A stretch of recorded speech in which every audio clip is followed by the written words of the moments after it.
ரகசிய உண்மைகள் channel viewers அனைவருக்கும் வணக்கம். சார், இப்போ பூஜை அறைக்கான வாஸ்து டிப்ஸ் கொஞ்சம் சொல்லுங்க.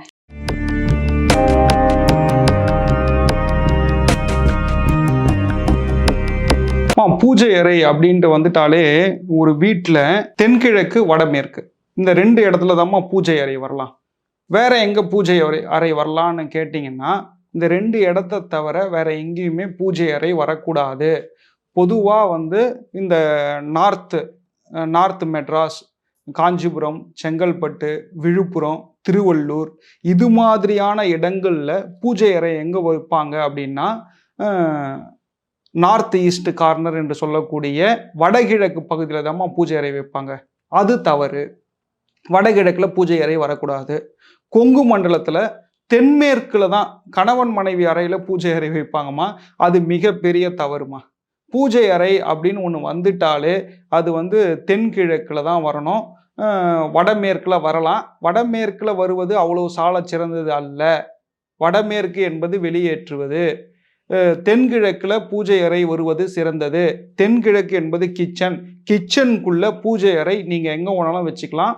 கிழக்கு பார்த்தா மாதிரி வச்சுக்கலாமா. அந்த பூஜை அறையானது நீங்கள் இந்த கோபுர கலசம் மாதிரிலாம் வச்சுக்க கூடாது. ஏன்னா கலசத்துக்கு மேலே கால் படக்கூடாதுமா.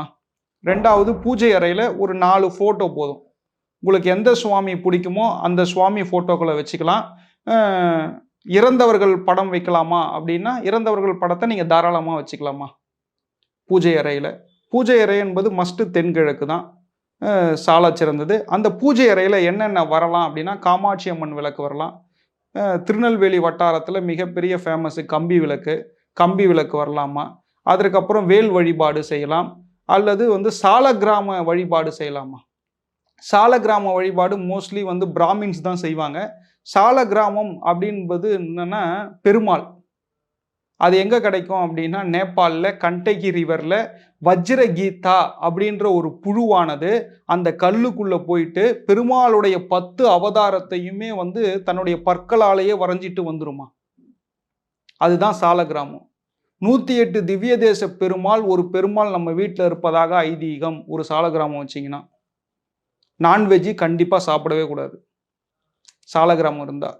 சால கிராமம் யார் வீட்டில் இருக்கிறதோ அவர்கள் எல்லாமே உச்சகட்ட பிரம்மாண்டமான வாழ்க்கையை அடைவார்கள். இப்போ பிராமின்ஸ்லாம் எங்கே இருந்தாங்க ஃபர்ஸ்ட் தெரியுமா? அக்ரஹாரத்தில் இருந்தாங்களா? அதற்கப்புறம் எல்லாரும் டி நகர் வந்தாங்களா? அதுக்கப்புறம் எல்லாரும் கிளம்பி மயிலாப்பூர் போனாங்க. அப்புறம் அங்கேருந்து கிளம்பி தில்லை கங்கா நகர், நங்கநல்லூர் வந்தாங்க. இப்போ எல்லாருமே ஃப்ளைட்டை போட்டு அமெரிக்கா போயிட்டாங்கம்மா. அதற்கு காரணம் சால கிராம வழிபாடு. அதற்கு காரணம் மகா பெரியவர். அதற்கு காரணம் சந்திரமௌலீஸ்வரர் பூஜை. இவ்வளவுதான் விஷயம்.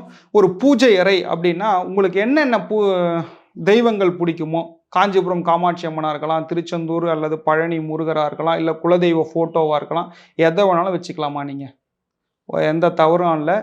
சால கிராமம் வச்சுருந்தா நான்வெஜ்ஜு ஷியோராக சாப்பிடக்கூடாது. வேல் வழிபாடு பண்ணுறதா இருந்தால் நீங்கள் தினசரி நித்திய பூஜை பண்ணலாம். இது மாதிரி செய்கின்ற பட்சத்தில் அந்த பெண்கள் மிகவும் ஸ்ட்ராங்காக இருப்பாங்க. பெண்கள் ஸ்ட்ராங்காக இருந்தால் அந்த வீடு மிகப்பெரிய உச்சகட்ட பிரம்மாண்டமான செல்வ செழிப்பை அடையும் என்பது ஐதீகமா. பெண்கள் வைர மூக்குத்தி அணிந்தால் மிகவும் சிறப்பு. அதுவும் ரைட் ஹேண்ட் சைடு மூக்கில் மட்டும்தான் அந்த மூக்குத்தியை அணியணும். வைரம் என்பது சுக்கிரன். இந்த மூக்கு என்பது குருமா. குரு பிளஸ் சுக்கிரன் சேர்க்கை என்பது மிகப்பெரிய ஸ்ட்ராங். அதனால தான் ஜெயலலிதா வைரத்தோடு போட்டிருந்தாங்க. வைரத்தோடவே இருந்தாங்க அந்த அம்மா. வைரம் என்பது நிறைய பேர் சொல்லுவாங்க, ஐயோ வைரம் போட்டால் அப்படி ஆகிடும் இப்படி ஆகிடும். எதுவும் ஆகாது. நல்ல வைரமாக பார்த்து அந்த எல்லாருமே அணியலாம். நல்ல வைரமாக பார்த்து அதை நீங்கள் ஜிஆர்டியில் வாங்கினாலும் சரி, ஜாயாலுகாஸில் வாங்கினாலும் சரி, திருவேற்காடு கருமாரியம்மன் கோவில் பாதத்தில் வச்சு எடுத்துட்டு நீங்கள் போட்டுக்கலாமா. மிகப்பெரிய மாற்றத்தை தரும். வடிவுடை அம்மன் ஃபோட்டோ வைத்துக்கொள்வது சால சிறந்தது பூஜை அறையில்.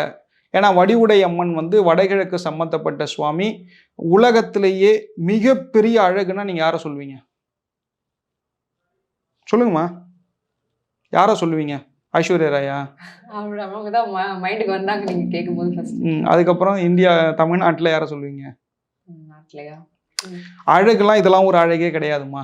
இவங்கெல்லாம் வந்து சும்மா இதெல்லாம் ஒரு அழகே கிடையாது. அழகு அப்படின்னா நீங்க பார்க்கணும் அப்படின்னா திருவொற்றியூர்ல இருக்கக்கூடிய தியாகராஜ சுவாமி உடனுரை வடிவுடை அம்மனை போய் தரிசனம் பண்ணுங்க. அந்த அம்பாள் வந்து கொள்ள அழகுமா. உலகத்துல எனக்கு தெரிஞ்சு இந்தியாவில் வேற எந்த கண்ட்ரிலையுமே அப்படி ஒரு அம்மன் இருக்காளா அப்படின்றது மிகப்பெரிய கேள்விக்குறி. வடிவுடை அம்மன் அவ்வளோ அழகா இருப்பா, அவ்வளோ அற்புதமா இருப்பா. பார்க்கும்போதே பார்த்துக்கிட்டே இருக்கலாமான்னு தோணும். அவ்வளோ பெரிய அழகான சுவாமி, பிக்கஸ்ட் பவர் சென்டர், எதை கேட்டாலும் கிடைக்கும். உங்களுக்கு ஒன்று நடக்கணும் அப்படின்னா நீங்கள் வடிவுடையம்மன் கோயிலுக்கு போயிட்டு வடிவுடையம்மனை தரிசனம் பண்ணிட்டு வாங்க, நிச்சயமாக நடக்குமா. அந்த வடிவுடையம்மன் ஃபோட்டோ வைத்துக் கொள்வது சால சிறந்தது. பூஜை அறையில் இது மாதிரியான விக்கிரகங்கள் இருந்தால் போதும். அதிகமாக ஃபோட்டோ வச்சுக்கிட்டீங்க, இல்லை அதிகமாக பெருசாக பெரிய ஒரு ரூமே வந்து பூஜைக்காக செலவு பண்ணுறீங்க அப்படின்னா கணவன் மனைவி பிரச்சனை வந்துடும். பூஜை அறையில் 2 மினிட்ஸ்க்கு மேலே வேலை இல்லை. போனோமா சாமி கும்பிட்டோமா ஹாய் பாய் சொல்லிட்டு வந்துக்கிட்டே இருக்கணும். கடவுள் நீங்கள் உட்காந்துக்கிட்டு நமச்சிவாய நமச்சிவாயன்னு சொன்னால் செவிலியே அறிஞ்சிடுவார். கடவுளுக்கு எப்போ நம்மளை பிடிக்கும் அப்படின்னா நாம் நம்முடைய வேலையை லவ் பண்ணி செய்யணுமா. பணத்தை நோக்கி பிரயாணப்படுகின்ற பொழுது கடவுளுக்கு நம்மளை பிடிக்குமா. இவ்வளோதான் கான்செப்ட். நீங்கள் வீக்லி 7 நாளுமே போய் கோயிலில் உட்காரணும்னு அவசியம் கிடையாது. மந்த்லி 30 டேஸுமே போய் கோயிலில் உட்காரணும்னு அவசியம் கிடையாதுமா. 2 மாதத்துக்கு ஒரு தடவை கோயிலுக்கு போனால் போதும். எதை நமக்கு பிடிக்குதோ அதை லவ் பண்ணி பண்ணால் போதுமா. கடவுள் நம்ம கூடயே இருப்பாருமா. இவ்வளோதான் விஷயம் வாஸ்துவில்.